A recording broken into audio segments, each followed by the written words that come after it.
नमस्कार दोस्तों, आप सभी का स्वागत है अपनी YouTube चैनल पे। दोस्तों आज देख लेते हैं कि बैंक निफ्टी और निफ्टी ने क्या किया। फटाफट ये वीडियो स्टार्ट करते हैं, टाइम पास नहीं करेंगे। देखिए, यहाँ पे इस कैंडल में आज गैप अप ओपन हुआ यहाँ पे, ठीक है। वहां से एक फॉल आया। अब देखेंगे सेम इसी जगह पे एक प्रॉपर सपोर्ट था यहाँ पे। जस्ट वन सेकेंड, ये देखिए, यहाँ पे एक प्रॉपर सपोर्ट था, पुराना भी सपोर्ट था, एक सॉरी रेजिस्टेंस था, और यहाँ पे एक रेजिस्टेंस था। इसी जगह को उसने सपोर्ट बना के आज बैंक निफ्टी ऊपर की तरफ गया। कैसे गया, 5 मिनट पे आके देख लेते हैं, ठीक है। हमको पता चल गया पहले यहाँ से मोमेंटम कैसे आई। आप लोगों के लिए लर्निंग पहली चीज क्या है कि यहाँ पे पहले एक रेजिस्टेंस था, यहाँ पे रेजिस्टेंस था, वो एज अ सपोर्ट का काम किया। ओके, कब क्लियर, सबको डाउट क्लियर हो गया होगा। ध्यान से देखिएगा, जिस तरीके से डीपली मैं आप लोग को बता रहा हूँ ना, शायद ही कोई आपको इतना डीपली बताएगा, तो ध्यान से समझिए जो बता रहा हूँ। यहाँ पे रेजिस्टेंस, यहाँ पे रेजिस्टेंस, सपोर्ट लेके ऊपर की तरफ गया। अब देखिए कुछ देर यहाँ पे आया ऊपर, फिर नीचे, फिर कंसोलिडेशन, तो कंटिन्यू कंसोलिडेशन किया। तो यहाँ पे हम लोग एक ट्रेंड लाइन का सपोर्ट ड्रॉ करेंगे, क्योंकि देखिए यहाँ पे प्रॉपर एक ट्रेंड लाइन का सपोर्ट इसने लेके ऊपर की तरफ मूव किया है। देखिए first touch, again second touch के आसपास, फिर थर्ड टच, यहाँ fourth touch, again boom blast. यहाँ से क्यों नीचे आया वो भी मैं बताता हूँ आपको, यहाँ फटाफट बताता हूँ क्यों नीचे आया। ये देखिए प्रीवियसली देखेंगे यहाँ पे बड़ा सा रेजिस्टेंस था पहले, ठीक है। यहाँ पे ऑलरेडी एक रेजिस्टेंस था, मतलब यहाँ पे सेलर्स ऑलरेडी बैठे हुए थे, और जैसे ही मार्केट इस रेंज में पहुंचा, यहीं से इसको तुरंत फॉल कर दिया, नीचे की तरफ गिरा दिया। ये हो गया 15 मिनट का। फिर से 5 मिनट पे आ जाते हैं हम लोग। 5 मिनट का चार्ट देखना जरूरी है, 15 मिनट का एनालिसिस करने का, 5 मिनट पे ट्रेडिंग करने का। देखिए आया ऊपर की तरफ, सेम रेजिस्टेंस फेस किया, डाउन, अगेन यहाँ पे ऊपर की तरफ है, फिर सेम रेजिस्टेंस फेस किया, और यहीं पे उसने क्लोजिंग एंट्री दे दी। अब देखिए इसमें कल क्या हो सकता है। देखिए कल एक ही चीज हो सकती है, कल जब इस लेवल को ब्रेकआउट करेगा, ठीक है। मेरा जो ट्रेडिंग करने का फंडा है, मैं इसके लिए बता, यहाँ पे ब्रेकआउट किया या तो गैप अप ओपन हुआ, जब नीचे की तरफ इस रेंज में कहीं आएगा, कंसोलिडेट करेगा कुछ टाइम, यहाँ पे ऐसे ऐसे करके कंसोलिडेट करेगा, ऊपर की तरफ जब मूव करेगा, यहाँ से कंसोलिडेट करने का ऊपर की तरफ जब जाएगा, तो एक पॉजिटिव कैंडल बनाएगा, तो यहाँ पे मैं एक ट्रेड लूंगा, ठीक है। ये हो गया ऊपर की तरफ। अब नीचे की तरफ क्या है, नीचे की तरफ देखिए, जैसे यहाँ पे देखिए सपोर्ट है, स्ट्रॉन्ग सपोर्ट है, कहाँ पे, वेट, ए, इस जगह पे, ए प्रॉपर जगह पे देखेंगे तो स्ट्रॉन्ग सपोर्ट है, पूरा ये रेंज ही एक सपोर्ट रेंज है, ठीक है। इसको अगर ब्रेक करता है, इस नीचे की तरफ ब्रेक डाउन करता है, कोई बेरिश कैंडल, ऐसी कोई बेरिश कैंडल बनती है, तो नीचे की तरफ जाएंगे। पहला जो टारगेट रहेगा वो रहेगा, ये पहला टारगेट रहेगा, सेकंड टारगेट रहेगा 43,43,700, सेकंड टारगेट रहेगा, और पहला टारगेट रहेगा 43,750, ठीक है।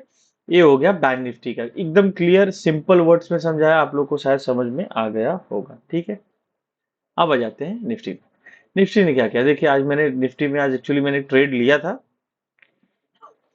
तो उसी पे मैंने जो किया था चार्ट पे ड्राइंग, तो ऑलरेडी से बचा हुआ ड्राइंग ऐसे पड़ा हुआ है।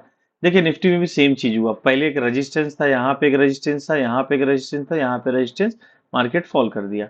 ओके, आज सेम उसी जगह गैप अप ओपन हुआ। पहली बात तो ऊपर की तरफ गैप अप ओपन हुआ निफ्टी, और फिर नीचे की तरफ फॉल दिया। बहुत ही ईजी और सिंपल ट्रेड था। यहाँ पे एक छोटा सा, यहाँ पे बाय करके एक छोटा सा स्टॉप लॉस रख के आप एक अच्छा प्रॉफिट आज गेन कर सकते थे निफ्टी में, ठीक है। अब देखिए क्या किया इसने, अगर आपको यहाँ पे ट्रेड नहीं मिलता तो इजीली आपको ट्रेड यहाँ पे मिल जाता। जैसे इसने इस जगह का ब्रेकआउट किया, देखिए एक तो ट्रेड लाइन का ब्रेकआउट किया, और दूसरा इसने एक रेजिस्टेंस जोन था उसका भी ब्रेकआउट किया, ठीक है। ये देखिए एक रेजिस्टेंस जोन था, जस्ट वेट, यहाँ रेजिस्टेंस लिया, फॉल, रेजिस्टेंस लिया, फॉल, रेजिस्टेंस लिया, फॉल, फाइनली इसने एक बड़ी कैंडल से इसका ब्रेकआउट दिया, ठीक है। तो एक अच्छा ट्रेड देखने को मिला। अब बैंक निफ्टी में क्या कर सकते हैं हम, और निफ्टी में कल क्या कर सकते हैं। देखिए अभी तो निफ्टी में मेरा व्यू अगर डाउन साइड है, जब तक इस लेवल को ब्रेक डाउन नहीं देता, इस लेवल को 19,800 को ब्रेक डाउन नहीं देता, तब तक नीचे का मेरा कोई व्यू नहीं है। हाँ, अगर ऊपर की तरफ देखते हैं, इसको अगर ब्रेकआउट करता है, ऊपर की तरफ ब्रेकआउट करके एक रिटेस्ट करता है, इस जगह कहीं की, इस जगह के आसपास आता है, तो यहाँ पे एक मैं बाइंग के लिए जाऊंगा ऊपर की तरफ, ठीक है। इस रेंज में अगर आता है, इस रेंज में कहीं पे, तो मैं यहीं के आसपास का कहीं का स्टॉप लॉस लगा के, समझ लीजिए 19,850 का स्टॉप लॉस लगा के मैं ऊपर की तरफ एक कॉल साइड का ट्रेड ले सकता हूँ। देखिए फ्रेंड्स, ये है मेरा अनुमान कि क्या हो सकता है, ठीक है।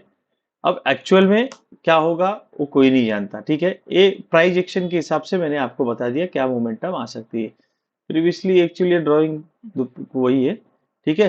तो आप इस सब चीजों को समझिए। देखिए एक एक अच्छे मोमेंटम में है एकदम, अच्छा एक पैटर्न बना रहा है निफ्टी।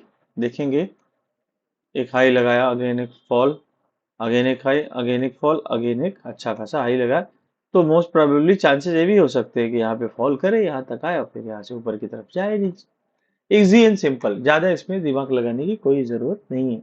इसी तरीके से प्राइस एक्शन काम करता है, सपोर्ट और रेजिस्टेंस पे आपको ऐसे ही काम करना है, ठीक है। अब देखिए एक लेवल जैसे आपको मैंने बताया, ये बहुत इंपॉर्टेंट लेवल है, ठीक है। एक इंपॉर्टेंट लेवल है, एक इंपॉर्टेंट लेवल है, तो ऐसी कहीं जगह पे आए तो ऊपर की तरफ बाय कर सकते हैं।